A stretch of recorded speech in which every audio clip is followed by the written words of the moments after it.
Axum or the Aksumite Empire was an ancient kingdom, from the 2nd to the 10th century, with its capital at the city of Axum. The kingdom was centered in what is now northern Ethiopia, and spanned across modern-day Eritrea, eastern Sudan, and Yemen at its height during the reign of Caleb of Axum. The kingdom was likely founded in the early 1st century. Pre-Aksumite culture developed in part due to a South Arabian influence, evident in the Aksumite use of ancient South Arabian script and the practice of ancient Semitic religion. However, the Ge'ez script came into use by the 4th century, and as the kingdom became a major power on the trade route between Rome and India, it entered the Greco-Roman cultural sphere and began to use Greek as a lingua franca. It is through this that the kingdom of Axum adopted Christianity as the state religion in the mid-4th century under Izana of Axum. Following their Christianization, the Aksumites ceased construction of stelae. The kingdom was considered one of the ancient world's 4 great powers by 3rd century Persian prophet Mani, alongside Persia, Rome, and China. Beginning with the reign of Indubis, Axum minted its own coins. The first to be minted in sub-Saharan Africa, which have been excavated in locations as far as Caesarea and southern India. The kingdom continued to expand through late antiquity, conquering parts of the kingdom of Kush, from whom it inherited the Greek exonym Ethiopia. Aksumite dominance in the Red Sea culminated during the reign of Caleb of Axum, who, at the behest of Byzantine Emperor Justin I, invaded the Himyarite kingdom in Yemen in order to end the persecution of Christians by the Jewish king Dhu Nuwas. With the annexation of Himyar, the kingdom of Axum was at its largest territorial extent. However, the territory was lost in the Aksumite-Persian Wars. The kingdom's slow decline had begun by the 7th century, at which point currency ceased to be minted.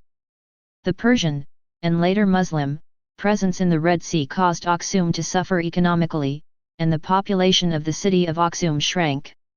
Alongside environmental and internal factors, this has been suggested as the reason for the decline. Axum's final 3 centuries are considered a dark age, and through uncertain circumstances, the kingdom collapsed around 960. Despite its position as one of the foremost empires of late antiquity, the kingdom of Axum fell into obscurity as Ethiopia remained isolated throughout the Middle Ages. Before the establishment of Axum, the Tigray Plateau of northern Ethiopia was home to a kingdom known as Kingdom of Damot. Archaeological evidence shows that the kingdom was influenced by Sabaeans from modern-day Yemen.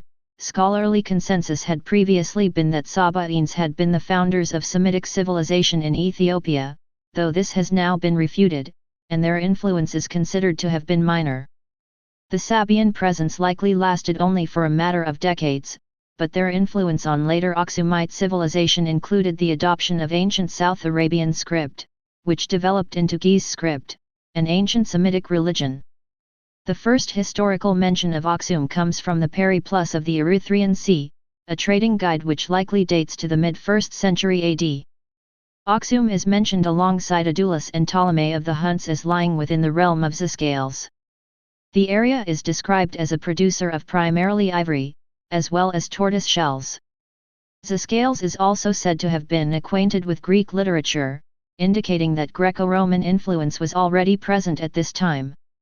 It is evident from the Periplus that, even at this early stage of its history, Axum played a role in the transcontinental trade route between Rome and India. The kingdom of Axum was a trading empire with its hub in Eritrea and northern Ethiopia. It existed approximately 109–40 AD, growing from the Iron Age Proto-Aksumite period c. 4th century BC to achieve prominence by the 1st century AD. According to the Book of Axum, the kingdom's first capital, Mazabur, was built by Idiopes, son of Cush. The capital was later moved to Axum in northern Ethiopia. The kingdom used the name Ethiopia as early as the 4th century. The empire of Axum at times extended across most of present-day Eritrea, northern Ethiopia, western Yemen, and parts of eastern Sudan. The capital city of the empire was Axum, now in northern Ethiopia. Today a smaller community, the city of Axum was once a bustling metropolis, cultural and economic hub. 2 hills and 2 streams lie on the east and west expanses of the city, perhaps providing the initial impetus for settling this area. Along the hills and plain outside the city, the Axumites had cemeteries with elaborate gravestones called stelae or obelisks. Other important cities included Yeha, Haalti-Melazo, Matara, Adulis, and Koato, the last three of which are now in Eritrea. By the reign of Ndubis in the late 3rd century, it had begun minting its own currency and was named by Mani as one of the 4 great powers of his time along with the Sasanian Empire, Roman Empire, and 3 kingdoms China. The Axumites adopted Christianity as its state religion in 325 or 328 AD under King Ezana, and Axum was the first state ever to use the image of the cross on its coins. Around the 3rd century, possibly c. 240–c. 260, the Axumites led by Semrouths were victorious over the Sesia, with Sesia becoming a tributary of the kingdom of Axum. Around 330, Ezana of Axum led his army into the kingdom of Meroe, conquering and sacking the town itself. A large stone monument was left there, and the conquest is also related on Ezana stone. Around 525, King Caleb sent an expedition to Yemen against the Jewish Himyarite king Dhu Nuwas, who was persecuting the Christian community there. For nearly half a century South Arabia would become an Ethiopian protectorate under Abraha and his son Masruk. Dhu Nuwas was deposed and killed, and Caleb appointed a Christian Himyarite, Ezamiphios, Sumu Afa Ashawa, as his viceroy. However, around 530 this viceroy was deposed by the Axumite general Abraha with support of Ethiopians who had settled in Yemen. Caleb sent 2 expeditions against Abraha, but both were decisively defeated. Caleb did not pursue the matter further, and recognized Abraha as his new viceroy. After Abraha's death, his son Masruk Abraha continued the Axumite viceroyalty in Yemen, resuming payment of tribute to Axum. However, his half-brother Mahdi Karab revolted. After being denied by Justinian, Mahdi Karab sought help from Khosroi, the Sassanid Persian emperor, thus triggering the Axumite-Persian Wars. Khosroi sent a small fleet and army under commander Varez to depose the king of Yemen. The war culminated with the siege of Sana'a, capital of Axumite Yemen. After its fall in 570, and Masruk's death, Mahdi Karab's son, Saif, was put on the throne. In 575, the war resumed again, after Saif was killed by Axumites. The Persian general Varez led another army of 8,000, ending Axum rule in Yemen and becoming hereditary governor of Yemen. According to Monroe, these wars may have been Axum's swan song as a great power, with an overall weakening of Axumite authority and over-expenditure in money and manpower. According to Ethiopian traditions, Caleb eventually abdicated and retired to a monastery. It is also possible that Ethiopia was affected by the plague of Justinian around this time. Axum, though weakened, remained a strong empire and trading power until the rise of Islam in the 7th century. However, unlike the relations between the Islamic powers and Christian Europe, Axum, Sisahama, was on good terms with its Islamic neighbors and provided shelter to Muhammad's early followers around 615. Nevertheless, as early as 640, Umar sent a naval expedition against Adulis, the expedition of Alqama bin Mujazzaz, but it was eventually defeated. In the 7th century, early Muslims from Mecca sought refuge from Quraysh persecution by traveling to the kingdom, a journey known in Islamic history as the First Hijra. However, the religion was not established until the arrival of the Ottomans in the 15th century. Axumite naval power also declined throughout the period, though in 702 Axumite pirates were able to invade the Hejaz and occupy Jeddah. In retaliation, however, Sulayman ibn Abd al-Malik was able to take the occupied parts back and the Dalak archipelago from Axum, which became Muslim from that point on. After a second golden age in the early 6th century, the empire began to decline in the mid-6th century, eventually ceasing its production of coins in the early 7th century. Around this same time, the Axumite population was forced to go farther inland to the highlands for protection, abandoning Axum as the capital. Arab writers of the time continued to describe Ethiopia, no longer referred to as Axum, as an extensive and powerful state, though they had lost control of most of the coast and their tributaries. While land was lost in the north, it was gained in the south, and, though Ethiopia was no longer an economic power, it still attracted Arab merchants. The capital was moved to a new location, currently unknown, though it may have been called Kubar or Jarmai. Eventually, the Rashidun Caliphate took control of the Red Sea and Egypt by 646, pushing Axum into economic isolation. Northwest of Axum, in modern-day Sudan, the Christian states of Nobatia, Makuria, and Alodia lasted until the 13th century before being overrun by Bedouin tribes and the Funjay Sultanate. Axum, isolated, nonetheless still remained Christian. Under the reign of Dinajan, during the 10th century, the empire kept expanding south, and sent troops into the modern-day region of Kaffa, while at the same time undertaking missionary activity into Angat. Local history holds that, around 960, a Jewish queen named Yadit, Judith, or Gudit defeated the empire and burned its churches and literature. While there is evidence of churches being burned and an invasion around this time, her existence has been questioned by some Western authors. Another possibility is that the Aksumite power was ended by a southern pagan queen named Bani al-Hamwiya, possibly of the tribe al-Damuta or Damoti, Sidama. It is clear from contemporary sources that a female usurper did indeed rule the country at this time, and that her reign ended sometime before 1003. After a short dark age, the Aksumite Empire was succeeded by the Agha-Zagwe dynasty in the 11th or 12th century, most likely around 1137, although limited in size and scope. However, Yeku no Amluk, who killed the last Zagwe king and founded the modern Solomonic dynasty around 1270, traced his ancestry and his right to rule from the last emperor of Axum, Dil Naod. It should be mentioned that the end of the Aksumite Empire didn't mean the end of Aksumite culture and traditions. For example, the architecture of the Zagwe dynasty at Lalibela and Yemrihana Crestos Church shows heavy Aksumite influence. Climate change hypothesis. Climatic change and trade isolation have also been claimed as large reasons for the decline of the culture. The local subsistence base was substantially augmented by a climatic shift during the 1st century AD that reinforced the spring rains, extended the rainy season from 3.5 to 6 or 7 months, vastly improved the surface and subsurface water supply, doubled the length of the growing season, and created an environment comparable to that of modern central Ethiopia, where 2 crops can be grown per annum without the aid of irrigation.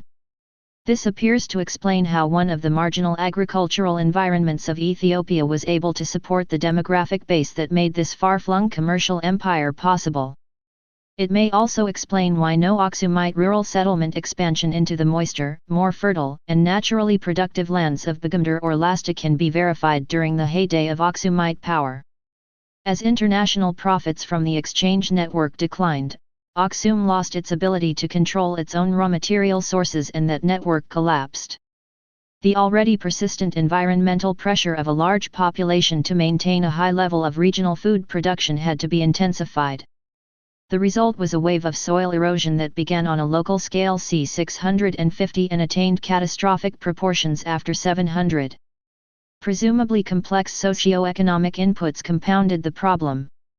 These are traditionally reflected in declining maintenance, deterioration, and partial abandonment of marginal cropland shifts to destructive pastoral exploitation, and eventual, wholesale and irreversible land degradation.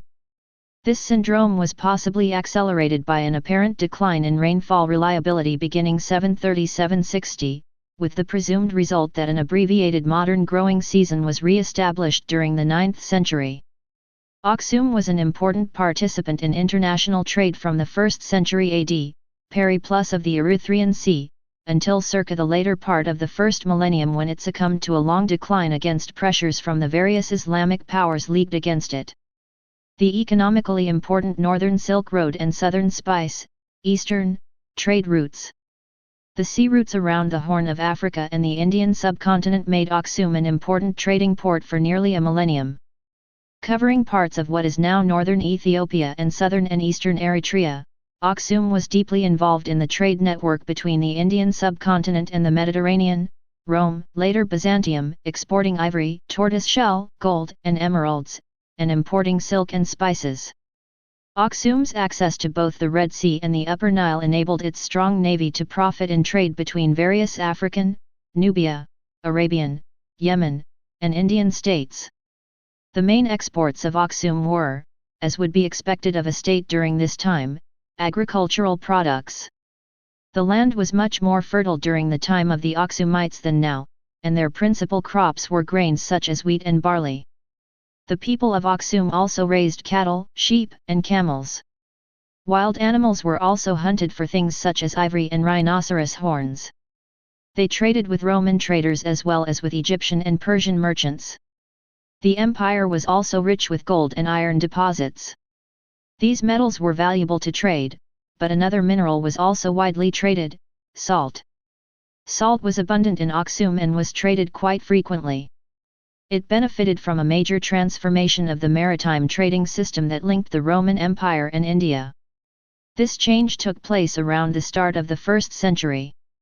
The older trading system involved coastal sailing and many intermediary ports. The Red Sea was of secondary importance to the Persian Gulf and overland connections to the Levant. Starting around 100 BC, a route from Egypt to India was established, making use of the Red Sea and using monsoon winds to cross the Arabian Sea directly to southern India. By about 100 AD, the volume of traffic being shipped on this route had eclipsed older routes. Roman demand for goods from southern India increased dramatically, resulting in greater number of large ships sailing down the Red Sea from Roman Egypt to the Arabian Sea and India. The kingdom of Axum was ideally located to take advantage of the new trading situation. Adulis soon became the main port for the export of African goods, such as ivory, incense, gold, slaves, and exotic animals. In order to supply such goods, the kings of Axum worked to develop and expand an inland trading network. A rival, and much older trading network that tapped the same interior region of Africa was that of the Kingdom of Kush, which had long supplied Egypt with African goods via the Nile corridor. By the 1st century AD, however, Axum had gained control over territory previously Kushite. The Periplus of the Erythraean Sea explicitly describes how ivory collected in Kushite territory was being exported through the port of Adulis instead of being taken to Meroe, the capital of Kush. During the 2nd and 3rd centuries AD, the kingdom of Axum continued to expand their control of the southern Red Sea basin. A caravan route to Egypt was established which bypassed the Nile corridor entirely. Axum succeeded in becoming the principal supplier of African goods to the Roman Empire, not least as a result of the transformed Indian Ocean trading system. The Axumite population consisted of Semitic-speaking people 41, 42, 43 Cushitic-speaking people, and Nilo-Saharan-speaking people, the Kunama and Nara. Axumites had a modified feudal system to farm the land 21-22. The Empire of Axum is notable for a number of achievements, such as its own alphabet, the Ge'ez script, which was eventually modified to include vowels, becoming an abugida. Furthermore, in the early times of the empire, around 1,700 years ago, giant obelisks to mark emperors and nobles, tombs, underground grave chambers, were constructed, the most famous of which is the obelisk of Axum. Religion. Under Emperor Izana, Axum adopted Christianity in place of its former polytheistic and Judaic religions around 325. This gave rise to the present-day Ethiopian Orthodox Tewahedo Church, only granted autonomy from the Coptic Church in 1959, and Eritrean Orthodox Tewahedo Church, granted autonomy from the Ethiopian Orthodox Church in 1993. Since the schism with Orthodoxy following the Council of Chalcedon, 451, it has been an important Miaphysite church, and its scriptures and liturgy continue to be in Ge'ez. Before its conversion to Christianity, the Axumites practiced a polytheistic religion related to the religion practiced in southern Arabia. This included the use of the crescent and disc symbol used in southern Arabia and the Northern Horn.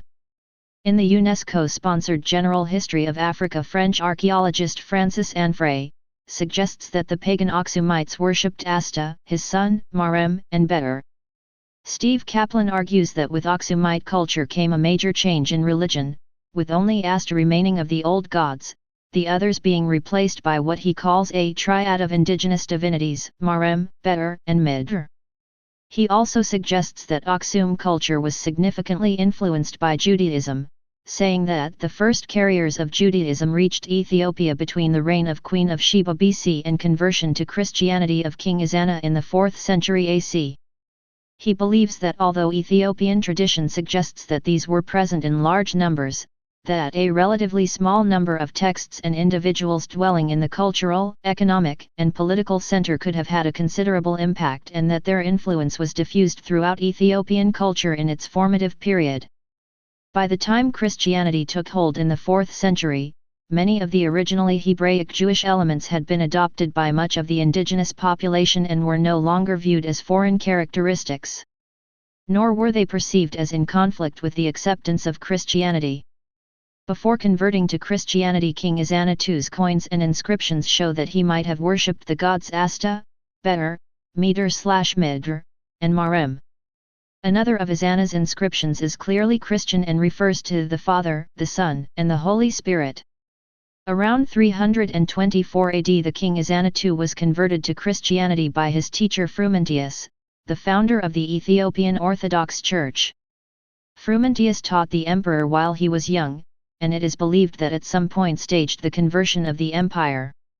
We know that the Axumites converted to Christianity because in their coins they replaced the disc and crescent with the cross. The Axumite Jews, however, rejected the new religion and rebelled by creating the Kingdom of Semyon. Frumentius was in contact with the Church of Alexandria, and was appointed Bishop of Ethiopia around the year 330. The Church of Alexandria never closely managed the affairs of the churches in Axum, allowing them to develop their own unique form of Christianity.